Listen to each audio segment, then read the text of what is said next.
Cette nuit, pendant qu'on dormait, Lionel Messi s'est fait humilier en 4K. Là, ils sont partis trop loin. Cette vidéo que vous êtes en train de voir, c'est Lionel Messi à un jour en train de faire la promotion de la Coupe du Monde 2026. Donc là, il y a le président de la FIFA qui est venu lui remettre le trophée de la Coupe du Monde. Jusqu'à là, vous vous demandez qu'est-ce qui s'est passé. Et bah, dites-vous que cette nuit, c'était le match aller de la Coupe des champions de la CONCACAF. L'Inter Miami de Lionel Messi a donc affronté Los Angeles FC et Les gars, Messi, hier, il a craqué. Il voulait en découdre avec les arbitres.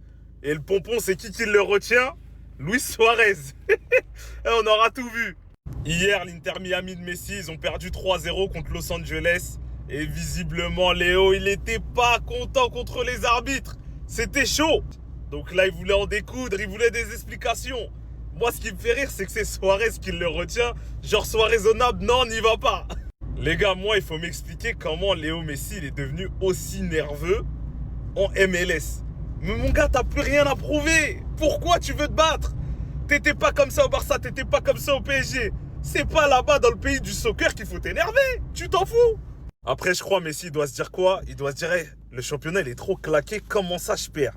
Je peux pas perdre contre ces mecs-là. C'est pas possible. Je crois que c'est ça qui se dit dans sa tête. C'est pour ça, ça le rend nerveux de ouf. Bon, on va quand même garder les belles images du soir. L'accolade entre lui et Son, ça fait toujours plaisir. Une légende du football avec une légende de PL.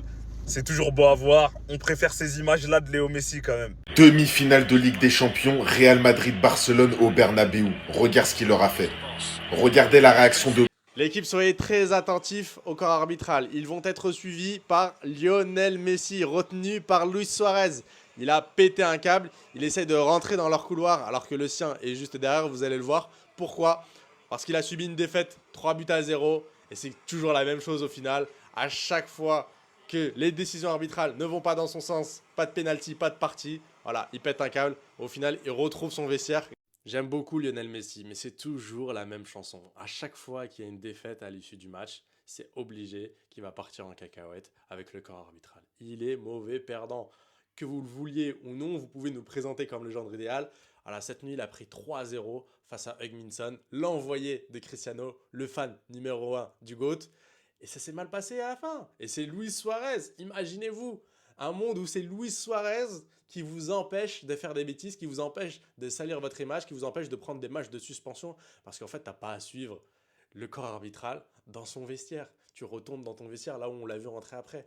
Donc, vous pouvez nous dire ce que vous voulez. En fait, cette vidéo, on sait tous très bien, elle s'adresse à qui? Elle s'adresse aux pro-Messi qui viennent à chaque fois taper sur Cristiano Ronaldo pour nous montrer que regardez ce qu'il a fait, regardez. Voilà, elle est pour vous. Elle est pour vous. Regardez ce que votre GOAT fait. Regardez ses actes. Est-ce que ça, c'est du foot? À l'âge de 38 ans, tu as tout prouvé, tu as gagné la Coupe du Monde, tu as tout gagné. Tu te comportes encore comme ça. Je pense qu'il faut se remettre en question. Est-ce que Nuno Mendes aurait donné du mal à Messi en 1 contre 1 s'il avait dû le défendre à son meilleur niveau? En fait, je sais pas c'est quoi votre problème. Non, franchement, je sais pas c'est quoi votre problème. En fait, Messi, il doit faire quoi en fait pour vous convaincre? Il a pas que terrorisé des défenseurs. Il a terrorisé des défenseurs, des gardiens, des entraîneurs, des présidents. Il a terrorisé des équipes, des 11 il a terrorisé. Et vous me parlez de Nuno Mendes? En plus, vous mettez une photo de Messi 2011. Genre lui là, tu penses vraiment, tu me regardes dans les yeux, tu penses vraiment qu'il y a un défenseur qui est capable de l'arrêter? Le mec, il a terrorisé tous les défenseurs de notre génération, des Ramos, des Nesta, des Bonucci, Chiellini, Boateng, Marcelo, Roberto Carlos, ils y sont tous passés. Ferdinand, Vidic, tout le monde. Tu crois que c'est Nuno Mendes qui va l'arrêter? Avec tout le respect que j'ai pour Nuno Mendes, hein. Des fois, Yamal, ce qui lui a fait son terrain, c'était interdit. Et tu me parles de Messi 2011.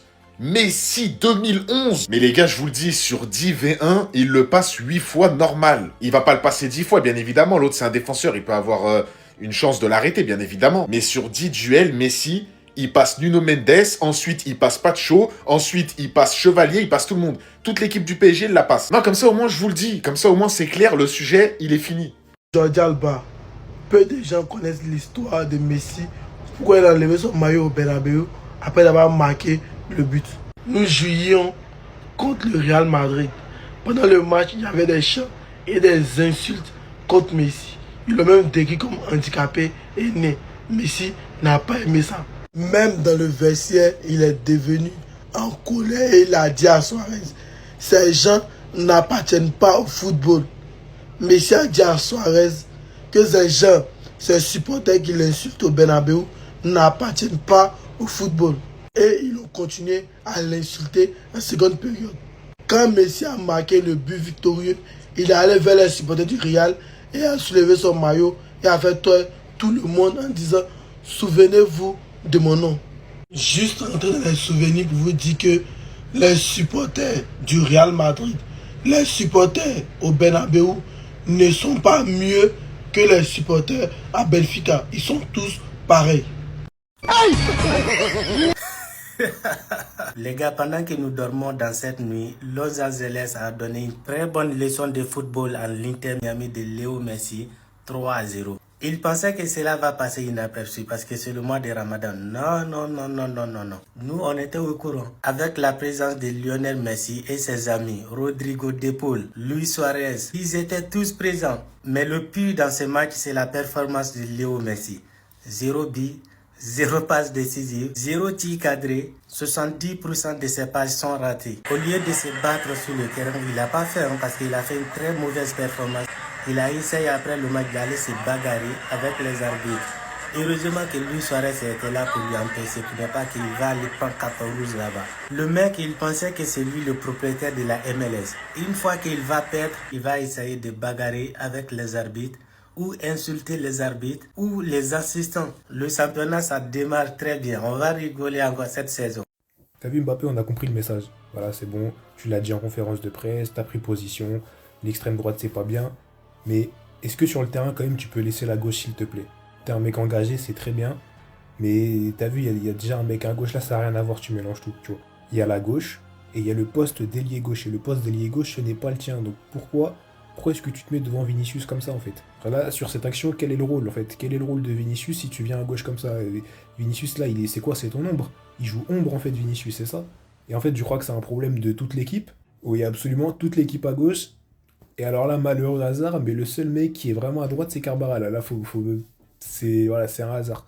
Le seul mec qui est à droite, c'est Carvajal, et en plus là, il fait un truc pas net avec son bras. Peut-être que c'est pour ça que Mbappé veut pas aller sur son côté, mais en tout cas, il y a un truc pas net. Et finalement, qu'est-ce qu'il y a de si intéressant à gauche? Qu'est-ce qu'il y a de si intéressant à gauche? Moi, je demande, parce que tous les matchs, ça fait des années que ça dure, tout le monde va à gauche. C'est bien, voilà, peut-être Vinicius, il sent bon, je sais pas, mais pourquoi tout le monde va à gauche? Juste un mec dans le centre, c'est pas trop demandé. Un mec dans le centre, un seul, il faut de tout pour faire un monde au bout d'un moment. Bon les gars, nous sommes à la fin de la vidéo. Vous en pensez quoi? Donnez-moi vos avis dans les commentaires. Je ne sais pas si la vidéo date ou bien c'est tout récemment que la vidéo a été sortie. On se capte après.